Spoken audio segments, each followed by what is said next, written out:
এর আগে হয়তো আপনারা করলার রেসিপি বাড়িতে ট্রাই করেছেন, বাট একবার আমার কথা মতো এই রেসিপিটা ট্রাই করে দেখুন।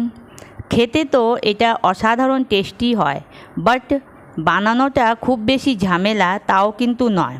অ্যাকচুয়ালি এটা বানাতে লাগে চিনে বাদাম, নারকেলের টুকরো, পেঁয়াজ, টমেটো আর কিছু বেসিক মশলা। যেই প্রসেসে আমি করেছি সেই প্রসেসটা ফলো করতে হবে, তাহলে দেখবেন এর টেস্টটা দারুণ সুন্দর আসবে। এই রেসিপিটা পারফেক্টলি করার জন্য অবশ্যই থাকবে অনেক tips and tricks. By the way, আমি কবিতা চ্যাটার্জি, আপনারা দেখছেন বাংলা টেস্ট। আজকে আমার রেসিপি করলা বা উচ্ছের মশলাদার তরকারি। এখানে আমি অল্প করে তরকারিটা তৈরি করব আপনাদের দেখাবার জন্য। তার জন্য আমি 3খানা করলা নিয়েছি, আর এটাকে দেখুন এইভাবে কেটে নেব। আমি করলাকে আগেই ধুয়ে নিয়েছি, পরিষ্কার করে নিয়েছিলাম জল দিয়ে। কাটার পরে আর ধোবো না।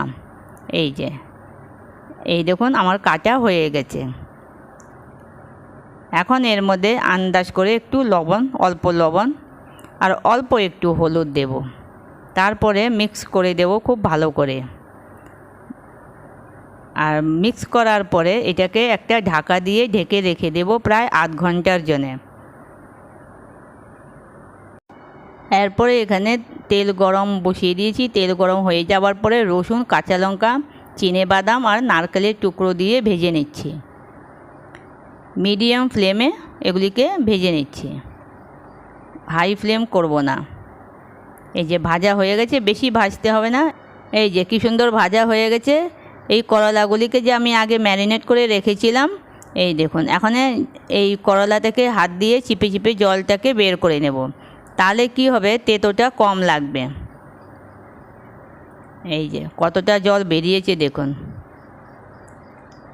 এই দেখুন চিপা হয়ে গেছে আমার সব।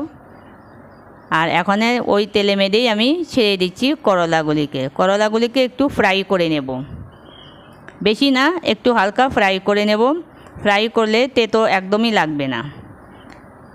একে তো চিপে জলটা বের করেছি প্রথম, তারপরে এখন ভেজে নিচ্ছি ভালো করে, তো একদম লাগবে না তেতো।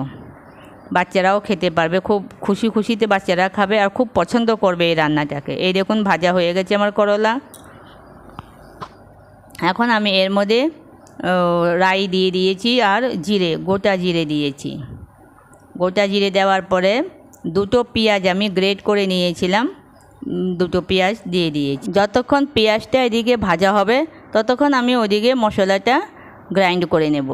এই যে চিনে বাদাম, নারকেল, রসুন, কাঁচা লঙ্কা আর টমেটো, একটা টমেটো কেটে নিয়েছি, সেটাও এটার সাথেই গ্রাইন্ড করব।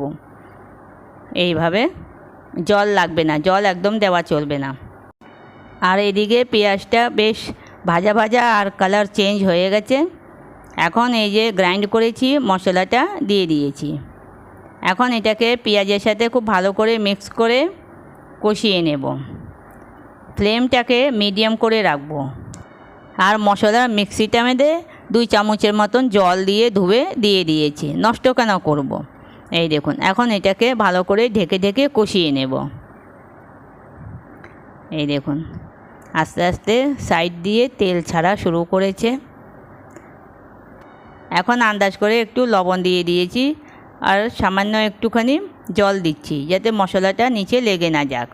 আর এখন শুকনো মশলা, হলুদ গুঁড়ো, ধনে গুঁড়ো আর কাশ্মীরি রেড চিলি পাউডার একটু দিয়েছি, রঙটা তাতে ভালো আসবে। এখন ভালো করে সবগুলি মিশিয়ে দিচ্ছি। মিক্স করার পরে একটু ঢাকা দিয়ে এটাকে কষিয়ে নেব ভালো করে। এই যে ঢাকা দিয়ে দিয়েছি, মাঝখানে মাঝখানে ঢাকাটা খুলে নাড়াতে থাকবো, কেন কি এর মধ্যে চিনে বাদাম আছে, তো চিনে বাদামটা নিচে লেগে যায়, তা মাঝখানে মাঝখানে নাড়াতে হবে। এখন গ্রেভির জন্যে জল দিয়ে দিলাম। মশলা কষানো হয়ে গেছে আমার, এখন গ্রেভির জন্য আমি জল দিয়ে দিয়েছি। তারপরে করলা ভাজাগুলি ছেড়ে দিয়েছি। এই দেখুন বয়েল হতে লেগেছে, ঢাকা দিয়ে দেব, প্রায় 3-4 মিনিট ঢাকা থাকবে। এই যে আমি এখন খুলে দেখছি 3 মিনিট পরে। এই দেখুন কি সুন্দর হয়ে গেছে না, করলা একদম সেদ্ধ হয়ে গেছে। এখন আধ চামচের মতন দিচ্ছি গরম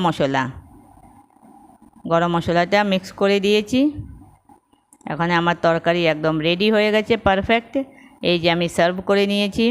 এই তরকারিটা আপনারা বাড়িতে ট্রাই করবেন, রান্না করে খাবেন, তারপরে আমাকে কমেন্ট করে জানাবেন কীরকম লাগলো আপনাদেরকে।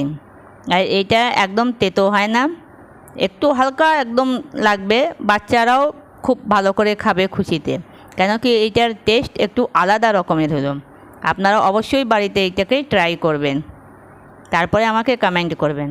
আমার কোনো নতুন বন্ধু যদি আমার চ্যানেলে এসে থাকে তাহলে আমার চ্যানেলটাকে প্রথমে সাবস্ক্রাইব করে নেওক। দেখুন কি সুন্দর দেখা যাচ্ছে, দেখতেই লাগছে খুব সুন্দর হয়েছে। আমি আবার একটা নতুন রেসিপি নিয়ে আপনাদের সামনে চলে আসব। ততক্ষণে জেনে আপনারা হাসতে থাকুন আর হাসাতে থাকুন সবাইকে। Bye bye.